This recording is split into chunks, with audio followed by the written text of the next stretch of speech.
Que a graça e a paz do Senhor Jesus Cristo esteja sobre a sua vida, meu querido irmão, minha querida irmã. Chegamos ao nosso 14º dia, nosso segundo domingo de jejum. Nós estamos terminando a segunda semana, entrando na terceira semana. E esse 14º dia, a gente tem algo muito especial para compartilhar com vocês. O título do nosso 14º dia de jejum e, por que não, da nossa escola dominical aqui. Estamos unindo tudo, colocando tudo junto, né? Tempo de esperança, a escola dominical e os 21 dias de jejum, nesse 14º dia, com o título Recebendo a Provisão de Deus. Recebendo a provisão de Deus. E nesse dia aprenderemos algumas coisas muito importantes. Né? Fartará a tua alma até em lugares áridos. Fartará a tua alma até em lugares áridos. É possível se fartar em lugares áridos? É que ele fartará a sua alma. Porque a primeira provisão que tem que vir sobre a nossa vida é interior. Primeiro o tabernáculo, se reconstrói o tabernáculo e depois então se reconstrói os muros de proteção e todas as outras coisas. Mas primeiro se fortalece, né? A alma, o que é interior, ela vem ser suprido e depois então o restante. Vamos lá, alguns exemplos. Abraão e Sara. Deus havia prometido uma descendência. Né? Que coisa, né? Deus não sabe de todas as coisas, sabe de todas as coisas. Deus tinha escolhido Sara, aquele útero, para gerar uma promessa. Só que aquele útero era estéril. Deus não faz as coisas perfeitas. Como é que o útero estéril poderia gerar um filho? Né? Como uma pessoa estéril poderia gerar uma criança? Então, Deus diz, através dessa criança, através desse casal, se tornaria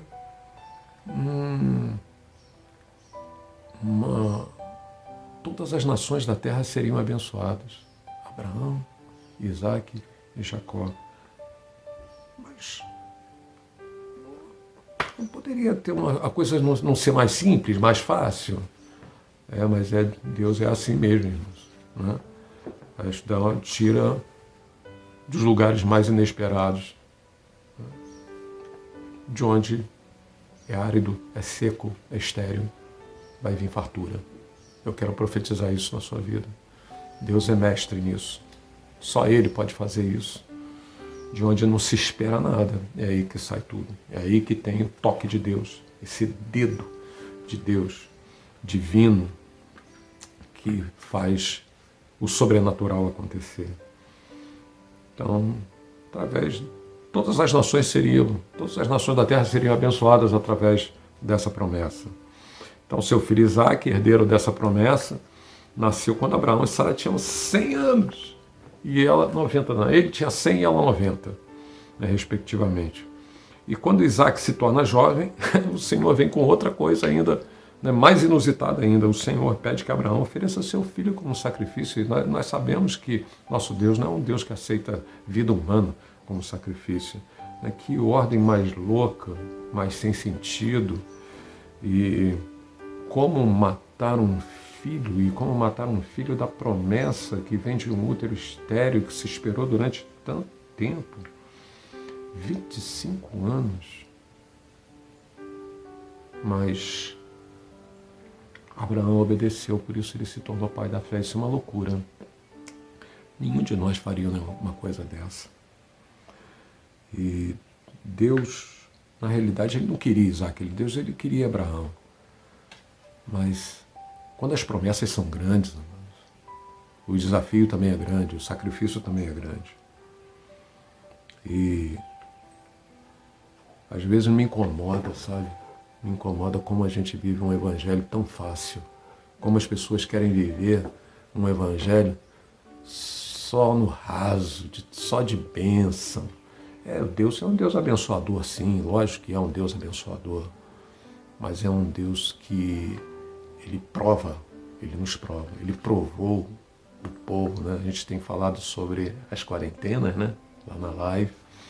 Na quarentena da humilhação, a gente ficou só... São 4 tipos, 4 características. Ficou só na quarentena da humilhação, né? Para provar o povo lá no deserto. Humilhar o povo. E Deus providenciou um cordeiro no lugar de Isaac. E aquele cordeiro, ele tipificou o sacrifício de Jesus no mesmo lugar, lá milhares de anos depois. Vem Jesus no mesmo lugar, no Monte Moriá. Jesus, ele se oferece para ser crucificado. Deus diz para Abraão, não precisa oferecer teu filho, eu vou oferecer o meu. Aí nesse mesmo lugar. Pode deixar, Abraão. Eu sei que agora você pode ir. Você tem o mesmo sentimento que o meu. Você tem o mesmo coração. Estamos unidos num só propósito. Pode deixar que eu vou fazer aquilo que só eu posso fazer. E lá em Gênesis capítulo 22, verso 14, né, naquele dia Abraão chamou o nome daquele lugar de Jeová, Jireh, o Senhor proverá. É um dos nomes pelo quais o Senhor é conhecido, Jeová, Jireh, o Deus da provisão. Então, uma outra personagem bíblica, Elias, né, houve um período de 3 anos e meio sem chuva e uma consequente escassez de água e de alimento. Deus supriu as necessidades de Elias, lá em Querite, né, lá no ribeiro de Querite, mandando corvos levar-lhe pão e carne, tanto pela manhã quanto pela noite. Primeiro livro de Reis, capítulo 17, versículo 6. Isso é outra coisa inusitada também, porque corvo não alimenta nem o filho dele, né? Considerado um dos pássaros mais... assim, não liga. Né? Tem alguns pássaros que se não ligam para as suas crias, né? Não alimentam suas crias, seus filhotes. O corvo é o pior deles. E você crê nisso? Ou você acha que isso aí é mais uma história bíblica, como alguns dizem? Tem uma outra história. A primeira boda celebrada, o primeiro casamento celebrado lá nas bodas de Caná, da Galileia. Uma situação constrangedora para a família dos noivos. Jesus transformou a água em vinho porque o vinho havia acabado, né? E trazendo suprimento onde havia falta, onde havia necessidade, né? Para que a festa, a alegria não se acabasse naquela celebração de aliança, onde dali se tornaria a vida um casamento, né? Então, mesmo em lugares áridos, Deus tem provisão para você. Não olhe para a circunstância que tem te cercado. Não olhe. Eu sempre digo isso, não olhe para a circunstância que tem te cercado. Coloque sempre a sua necessidade diante do teu Deus. Coloque a tua necessidade diante do teu Deus. E receba essa palavra. O meu Deus, segundo a sua riqueza em glória, há de suprir em Cristo Jesus cada uma das vossas necessidades. Filipenses, capítulo 4, versículo 19. Vamos repetir isso? Né? Receba essa palavra. Receba essa palavra. Filipenses, capítulo 4, versículo 19. E meu Deus, segundo a sua riqueza em glória, há de suprir em Cristo Jesus cada uma das vossas necessidades. Amém? Amém? Né? Como é que estão os seus compromissos financeiros? Nesse tempo aí de incertezas, de confinamento, demissões, licenças, sem vencimento. Existem contas que você não conseguiu pagar? Né? As contas não estão em dia esse mês. Nos últimos 3 meses, né? Existe alguma conta que você não conseguiu pagar e por isso teve que pagar multa, juro, né? Ou até mesmo o teu nome foi incluído no SPC, né? No sistema de proteção ao crédito, no Serasa, alguma coisa desse tipo, né? Você está perdendo seu crédito, perdeu o seu crédito, né? Esse já passou nesse ano ou no ano passado algum tipo de constrangimento porque ia fazer uma compra e foi impedido por ter restrições no teu nome? A dívida é um instrumento do reino das trevas, né, que tem como finalidade roubar a sua paz. Então, você fazer a dívida, contrair uma dívida, ela não é de todo mal, mas você ficar endividado sem poder pagar, isso te escraviza, isso é treva, rouba a tua paz, né? Então, não há como progredir se você não conseguir identificar o seu momento atual. É sempre numa questão de reconhecer as nossas próprias nossas próprias limitações e as nossas incongruências, as nossas dificuldades, e quando a partir disso as coisas mudam, né? Então, não tem como você progredir se você não se identificar no seu momento atual, como que você está. Eu tenho uma proposta para você, que você comece a escrever seus alvos relacionados à sua vida financeira. E essa semana na Semana das Finanças, né, falamos sobre muitas coisas aqui a respeito de finanças. Fizemos até uma live a respeito disso, né, sobre dívidas, questão financeira, e eu tenho certeza que abençoa muitas vidas. Mas seu livro de leitura bíblica, né, vai ser Provérbios, porque Provérbios tem muita coisa a ensinar sobre finanças, né? Então, se você tiver como alvo ler 2 capítulos por dia, que vai totalizar 14 capítulos no final dos 7 dias das finanças. Então, aqui tem alguns princípios que vão ajudar você a organizar suas finanças. São 10 princípios, né? Então, se você ler 2 capítulos por dia, né, que totaliza 14 capítulos, no final dos 7 dias das finanças você terá lido todos. Então vamos lá, vamos colocar aqui o primeiro princípio que vai ajudar a organizar a sua finança. Primeiro princípio: avalie se você tem sido de fato um filho de Deus obediente no que se refere aos seus dízimos e às suas ofertas. Esta é a maneira mais inteligente de você multiplicar seus recursos.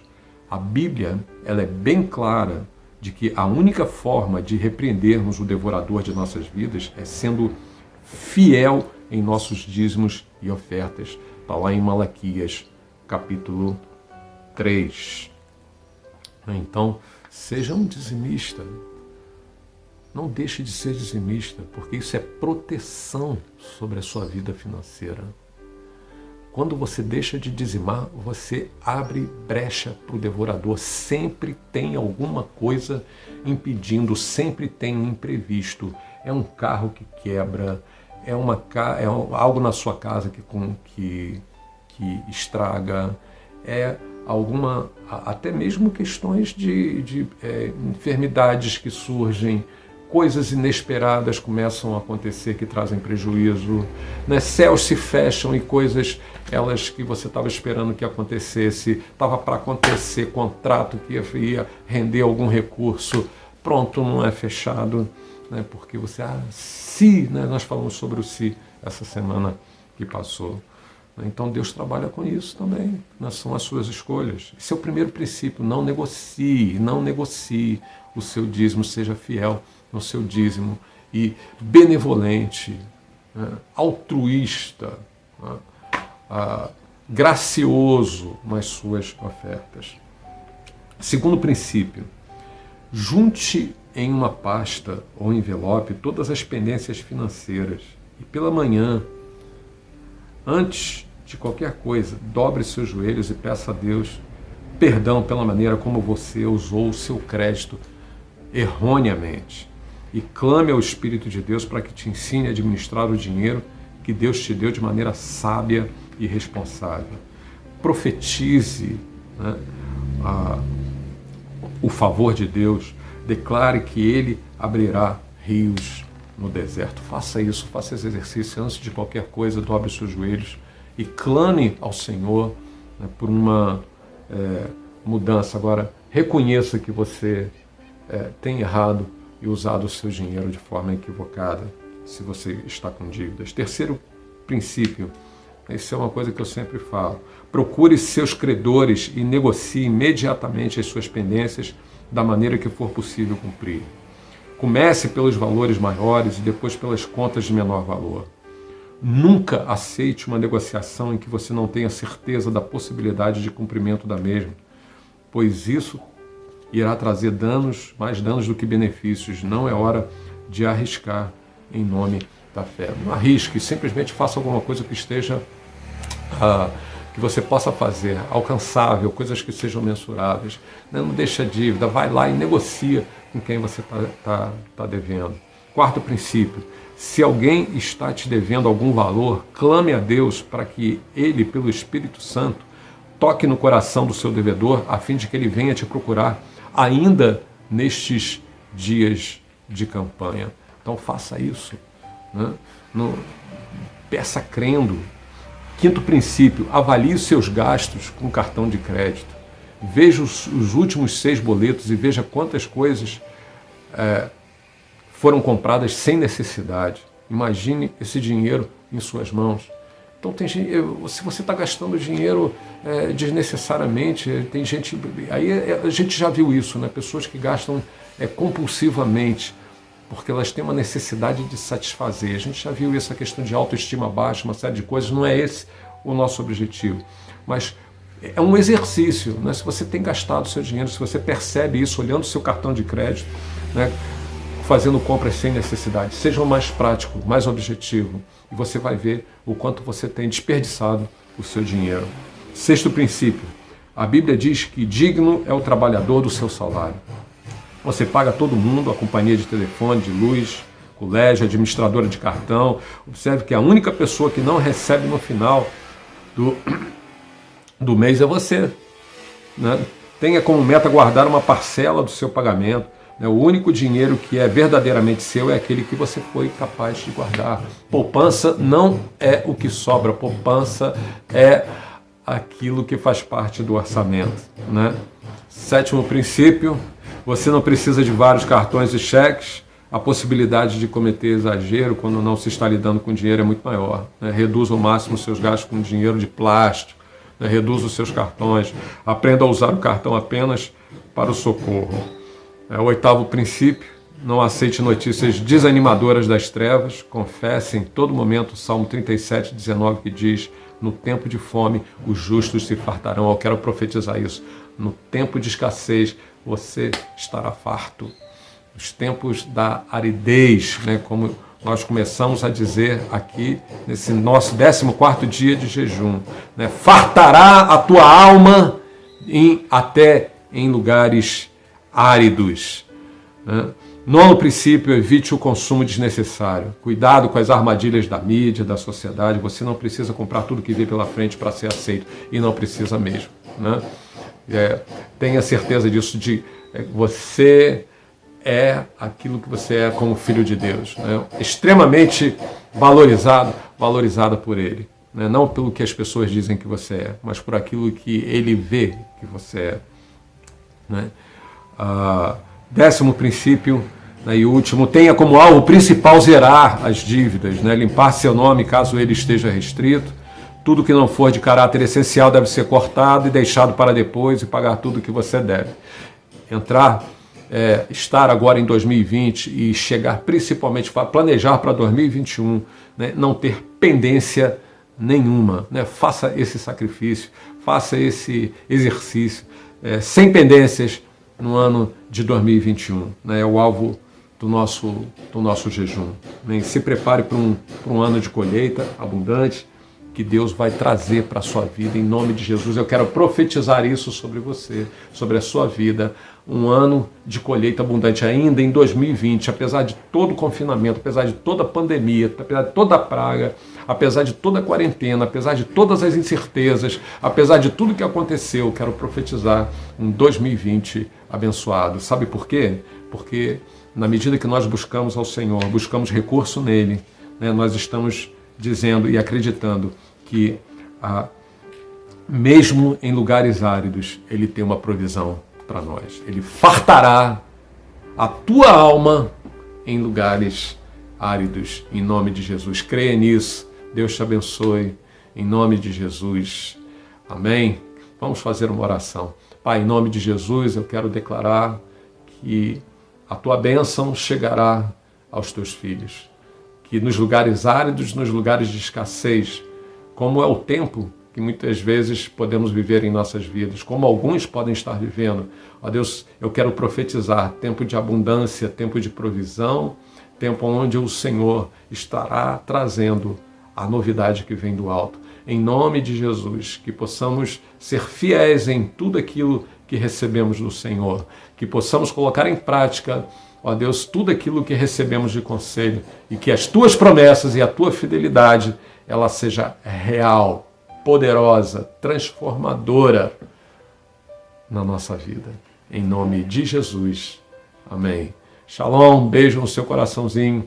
Que o Senhor te abençoe.